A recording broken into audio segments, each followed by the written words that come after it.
Hello everyone and welcome back to the DreamHack Open at Cluj-Napoca. We have seen unbelievable scenes. The young upstarts of G2 have derailed Virtus.Pro appropriately on train. It is an absolute upset of epic proportions. I'm Richard Lewis, your host on the Intel Analysis Desk, and we're going to break this down for you and explain how the unthinkable happened, or at least we're going to try to. We've got Moses, we've got fnatic, we've got Semler. What we haven't got our breath back. We cannot believe what we've seen. Yeah, it's unreal. You know, it's a lot like what happened this morning with MV beating fnatic. Not as much of an upset, obviously, but when Thorn mentioned, you know, you have to take it away from these teams at the top, teams like Virtus.Pro, fnatic. You have to grab it. And that's exactly what G2 did. That was so impressive to do that on train as well. Also, how many times do we see these underdogs get to overtime and just kind of flame out from there? Yeah. And G2 holds on, and that was just so incredibly impressive, and they deserve that win. Robin, anything to add to that? Yeah, just overall very, like I said before, going into the commercial, very impressed by G2. On Cash, when I said 2-0 to VP, just thinking about Cash, I was just thinking, well, you know, we're going to see the real plow here. You know, we're going to go in, they're not going to give a damn, they're just going to keep on rushing, just keep on shooting heads, and then you saw very lackluster. When the only one that showed up on Cash at all was Snacks, and he had an amazing game, and I was like, well, okay, maybe they can come back. Okay, fair enough. Okay, maybe he can at least, you know, keep pumping on train. Yeah, sure, maybe the whole team stepped a little bit since they pulled it to overtime, but no, it was a Jacob show pretty much. Well, let's have a look at those match statistics, confirmation of what fnatic was talking about. Snacks way out in front for the Polish Giants, and you can see G2, you know, not impressive numbers, but actually a ridiculous performance by Jacob. It was like monster against monster, really, and in the end, it was the Norwegian one that came out on top. Pretty much what happened, whoever of these two actually ended up dying early in the round, that's the team that ended up losing the round. Yeah. That's how impactful these two were throughout the whole Cash series. But you know, we all know about Snacks and the form he's been in lately. I mean, god tier level form, but back to his consistent best. But we've been talking about Jacob. Weren't even really convinced by this guy on day one. If you remember, if you want to go back and watch the VODs, I think people were like, yeah, it didn't really seem to do too much. Now he's just got better and better as the tournament's progressed, and better as the games got harder and harder, Semler. Well, there's the one match versus Mousesports that I think we all have to remember, where Michael Lilly got a lot of credit for basically dragging his team kicking and screaming, but then all of a sudden you looked and, oh, well, Jacob's doing just as much work as he is. What is this, right? He came alive. I think it was just more, first match, get the jitters out. Yeah. You're here on LAN, you're here at the major, you're playing against the best teams in the world. You know, you need to get all that through your system. It's just remarkable how quickly he did that. There was no, formation period for him, where it's like, oh, this major, you did your best, don't worry, come back next time. You'll have that experience. No, he was just like, oh, okay, 1 game, that's good. 2 game, now time to drop the 30 bomb. And then just keep dropping 30 bombs until you actually take out a major championship winning team. This guy just like completely blew up out of nowhere. And it's amazing. This is what we want. This is what we want. This new blood coming through and stepping up on the biggest stage. Now you've picked out some clips for us, Moses. We'll show you the first one and talk us through it. Yeah, this is the second half pistol round, and you see Virtus.Pro gets really aggressive through this smoke. They just jump through, and they both end up falling. What you don't see is Pasha on this flanking play. You can't do both of those at the same time. If Pasha's going to flank like this, your job as those players in the A bomb site needs to be to stay alive, to delay them retaking the bomb site, give time for this flank to come to fruition. And that just, to me, that's when I was like scared. I was like, okay, they're not going to hit plow effect, because you can see there's a complete disconnect between what the players in A were doing with what Pasha was doing, some kind of miscommunication. And when the plow is in effect, you don't see anything like that. This is what we're always worried about with the Virtus.Pro, right? You never know which one you're going to get. And, much to Better's dismay. And, this has been a long time as well. I mean, Na'Vi used to be the team where it's like never bet on Na'Vi, because you never know which one is actually going to show up in the match. But Virtus.Pro as well, if they're the favorite team, sometimes they're capable of just having these off performances where I don't know if it's they're underestimating their opponents. They just think they're thinking about the next match, because that's still a mistake that even veterans make, where they're so focused on the next match, where it's like, okay, we're going to have to deal with Envy now. It was either fnatic or Envy. Now we have to start thinking about Envy. Oh, but there's G2 to go through. But we're going to beat them, right? I don't know if that's what actually happened here with Virtus.Pro, because when they walked out, they looked, just completely frustrated with themselves. Well, you can imagine why. We're going to bring up another clip, Moses, so talk us through that, and then we'll come over to you, Robin. I want to get some of your player expertise. Yeah, this isn't even really much to talk about. Just look at Jacob. He goes beast mode here. That's a high-risk, high-reward play, and he gets the reward out of it, ends up winning this one-on-one. That's just one of the many clips you can pull out of this to just show how much of a beast he was. That's a play that very few players make and are even willing to think about making. And this has been the feature, actually, Robin, over the course of the tournament. We talked about it with the NA guys. We talked about it with some of the lesser teams. Who's got balls, right? Who's gonna actually take a game by the scruff of the neck? Who's unafraid to take a risk and make plays? Now, Jacob on day one, he wasn't doing that. He's doing it now, and it's paying dividends. Yeah, man, look at G2 overall throughout the series, even throughout the whole tournament so far. It's not that they have anything fancy to show, they just shoot heads, right?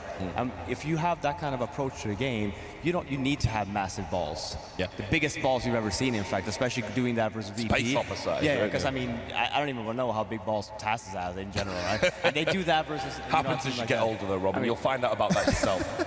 I think that's called blue balls.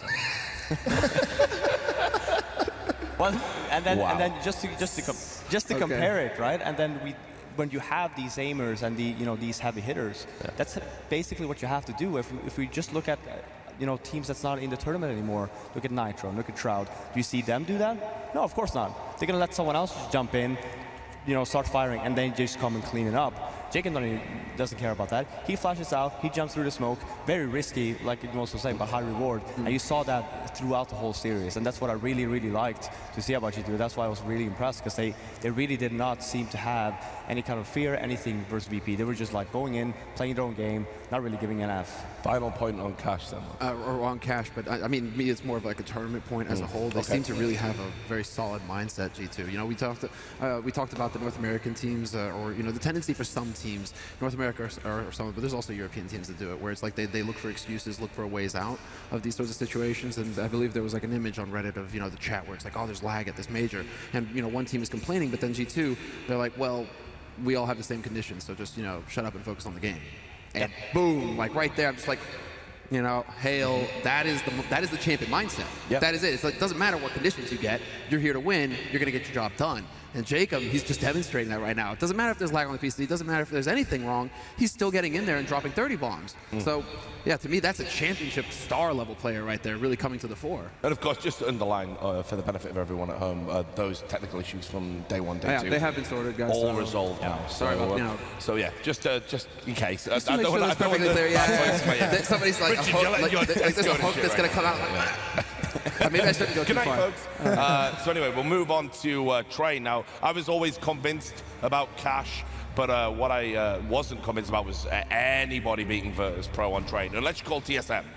And then this is just unbelievable. I mean, you can see, again, statistically, Jacob and Fox, it's got to be, we got to talk about Fox. Yeah, it's true, guys. we have to. We got to. Because, me and Thorin, right. Well, Thorin. No, I'll take responsibility. Back when he was clearly the weakest player on this team, and he was changing roles, and they were talking about him being a Glock dropper, and he was having to adapt, from being a superstar to a support player. It's a hell of a climb down. Sure.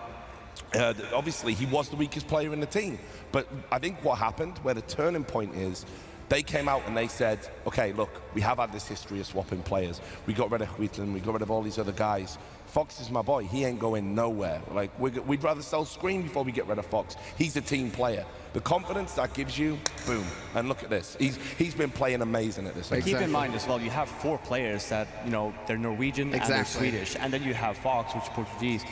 Yeah, of course. If I were to play let's say I were to play with 4 Finnish people, and all they do is speak their own language, I'm just going to be confused. I'm not going to know what's going on. I'm not going to know anything. And then you might have a late call. It's like, oh, behind, and he's like, oh, is it English now? Oh, okay. Oh, I'm not dying, right? Yeah. I think he's more in place now. You see that, especially on Train. Train is a really good map just in general for Oppers, and Fox just he actually really impressed me on Train, because he got those very important kills, and he got.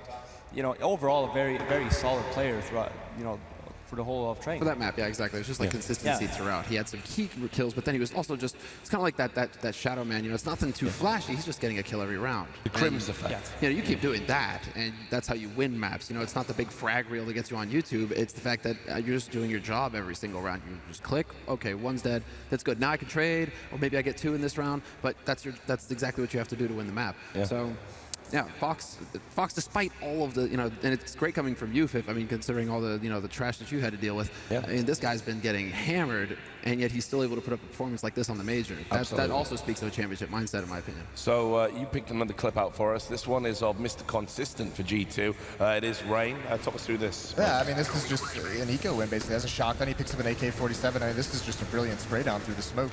He hears the footsteps and just keeps going, gets a little bit lucky, which is great. You always want a little bit of luck on your side. And just this is, I mean, they just play Ring Around with the Rosie a little bit. Now he's going to come out and end up winning this one-on-one. And this is what I also want to mention. Between Rain and Jacob, there was a time. That reaction. Way back when in 1.6 when the Norwegians were like a force to be reckoned with in Counter-Strike. We haven't seen that in CSGO, and it's so cool to see these two Norwegians together just bodying people. This is the best Norway has. Well, Rain we've known for a long time. Yep. Has been the best in Norway, and he was the top talent that you had to pick up. And so when this international roster came together, I mean, it was only natural. It made sense, right, that he would get picked out of Norway. But yeah, just Jacob is like the gem. Like that definition is. Just to look at how when G2 was playing, when you see the camera angles and all the players, look at the composure, and there's no nerves there.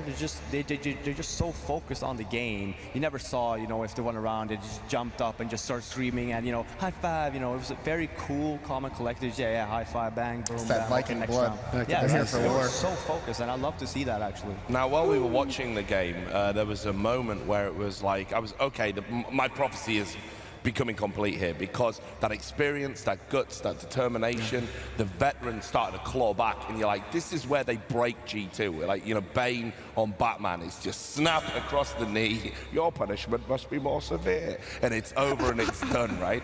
But they started climbing back into it, and Moses has a clip that illustrates that with Neo. Yeah, you need your big-time players to come up when you're having struggles to make a play that's going to re-energize you and get you back in the game. That's exactly what Neo did. He gets that first kill, and in a 1-on-3, I mean, this is just such a tough spot to be in.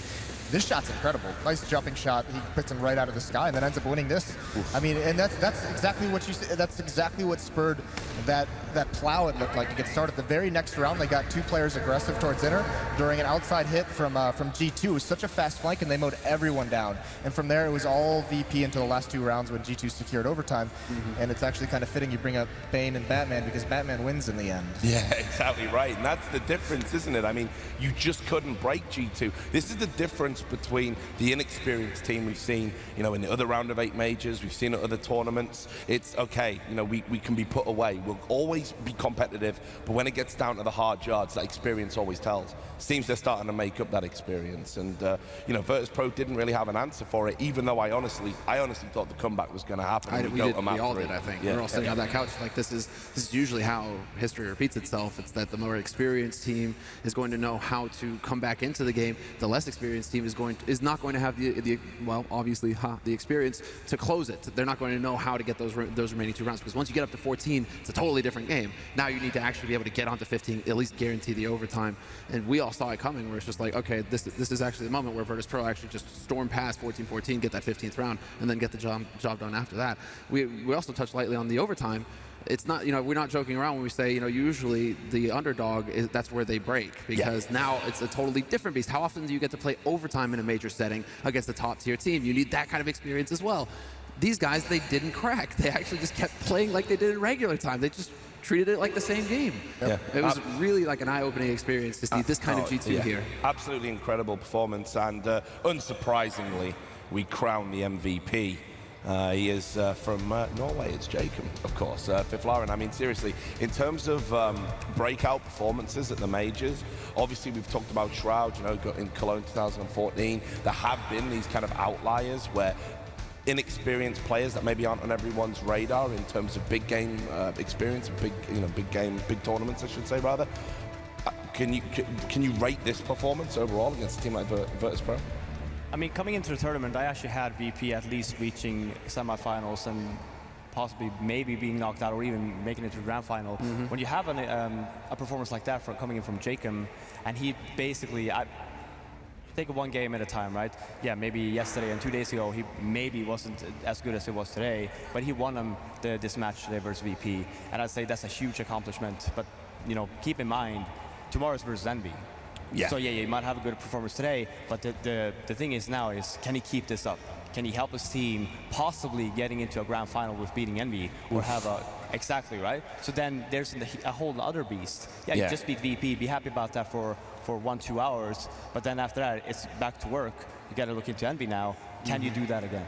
I mean, the good news is obviously nothing to lose at this point, and this is the furthest they've been, the deepest they've been. It's uncharted territory, but it's the kind of uncharted territory you love to get into. You know, it's but that's really also dangerous exciting as well. When they come in with the mindset, we want to reach our goal, which is top 4. They just did that. So now, you know, for them, mentally switch off exactly, a little. right? There should never be a goal. It's like we want to reach top 4. The goal should always be we want to win, right? Because then you have that mindset. You're just going to keep on being hungry.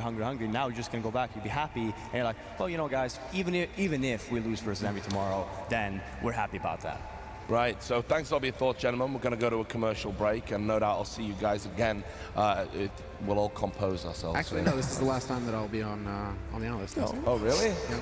I'll see you later. Fairly well. I'll see you. That's tough. You can you can wait spend for some me time with Virtus.Pro. They know that feeling, bro. So anyway, thanks a lot for your thoughts, gentlemen. Just to remind you all at home, if you have been missing anything and you've been missing some treats, you can catch up with all of the scores, all of the news, and indeed some articles and features from here at Cluj-Napoca by following our coverage partners over at theScore Esports.com. Be sure to download their app. And coming up next,